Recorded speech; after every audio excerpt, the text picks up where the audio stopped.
Yeah, this is Amy with the Hag Reads, and I am here with just a one book video. I suppose it looks like leading up into October, I will be reading a number of horror novels, even though I'm doing 31 Days of Horror or Spooktober. That I have a backlog of horror books to read, so you'll see them even before 31 Days of Horror happens at the start of October. So today's book is The Haunting of Ashburn House by Darcy Coates. This is my first Darcy Coates book. My son has read a couple, and he seems to prefer Ambrose Ibsen right now, but I really, really enjoyed The Haunting of Ashburn House. The main character is Adrian, a freelance writer whose life has kind of gone off the tracks. So we've seen this before in Ambrose Ibsen and other authors. About to be evicted, no family that they're close to, nowhere to go, bad relationship, just came out of a bad relationship, that sort of thing, who finds out that they've inherited a house from a relative that they didn't know they had, sort of thing. So here's her Aunt Edith. Oh my gosh. She's inheriting her Aunt Edith's estate, and the house is called the Ashburn House. And she had been told she had no relatives, and no living relatives, by her mother, although she holds on to a memory of her as a child at this house, and her and her mother leaving in the middle of the night, in the middle of a rainstorm, and being really frightened, but she doesn't really remember what it was about, and she doesn't really remember her Aunt Edith at all. So suddenly she finds out, when even her parents are passed now at this point, she discovers she had a living aunt who has now passed and left her this house, and deliberately left it to her. Like, there were other extended relatives out there somewhere that she could possibly have left the house to, but that it was deliberately left to Adrian.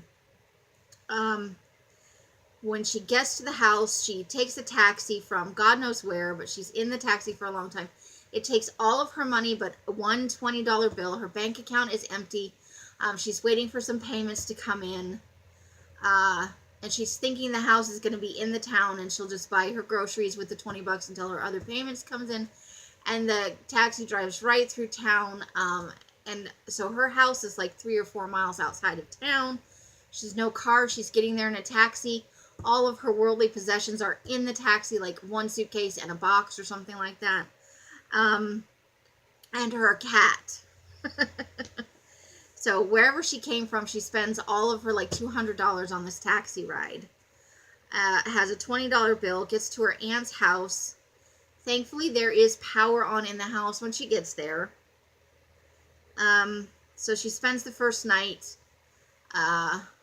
in the kind of a parlor room with the cat, and nothing especially creepy happens, but it's just kind of an uncomfortable night in an unfamiliar place. She's much farther out of town than she thought. But as she's going around the house, initially, like, there are no mirrors in the house, and where mirrors maybe would naturally be, etched into the walls are the words "no mirrors." Etched into the dining room table where her aunt would have sat, "Is it Friday? Go light the candle." There are all these like weird, eccentric.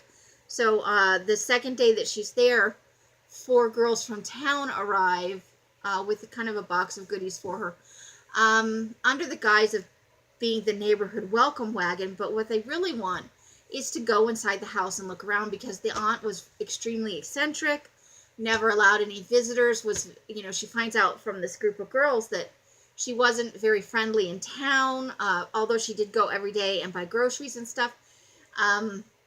Wouldn't allow anybody to take a shortcut through her property, that she lit a candle in the attic every Friday night, and that there were a lot of ghost stories associated with the house and with her lighting the candle.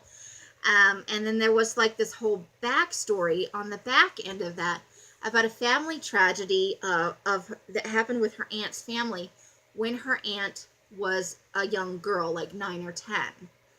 that the whole family was brutally murdered in the house.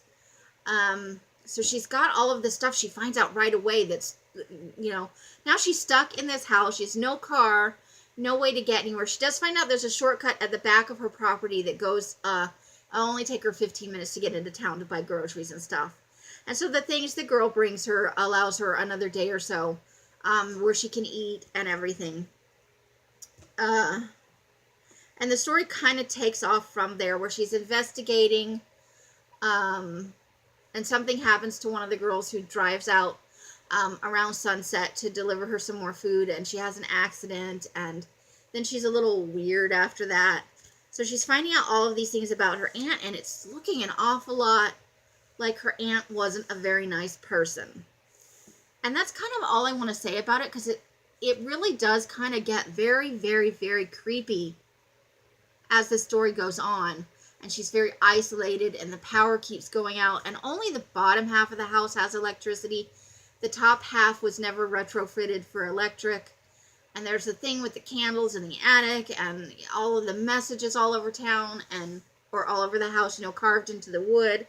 And there's one on her aunt's headboard, and so it just keeps getting creepier and creepier, and she's isolated and alone, and it's just her and the cat. And then it kind of had this, I can't even say, I really liked the ending, but I don't want to say how it ended, because then that gives it away. But I really did kind of like the ending. If anybody wants to message me off channel and you've read this, I'll tell you kind of what it reminded me of. Hold on.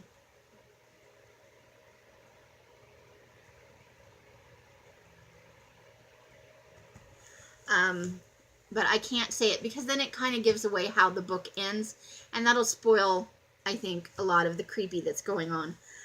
Because you want to hold on to that. There is, if you think about being isolated and what's happening, however unrealistic and supernatural it is, that to be alone in a house outside of town, in an unfamiliar area, you have no way to get away, this would be so fucking creepy, like beyond belief creepy. But I did really also like the ending.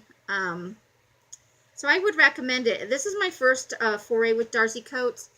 My son has read a couple others, and the first one he read, he didn't really like all that much, but he said he really liked this one, and we had a couple of discussions about it, so that was fun.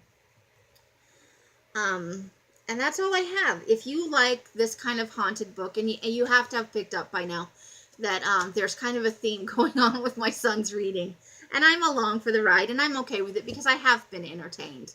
I gave this, I could only give it 3 stars on Goodreads, but I would definitely give it 3.5 stars, not quite 4.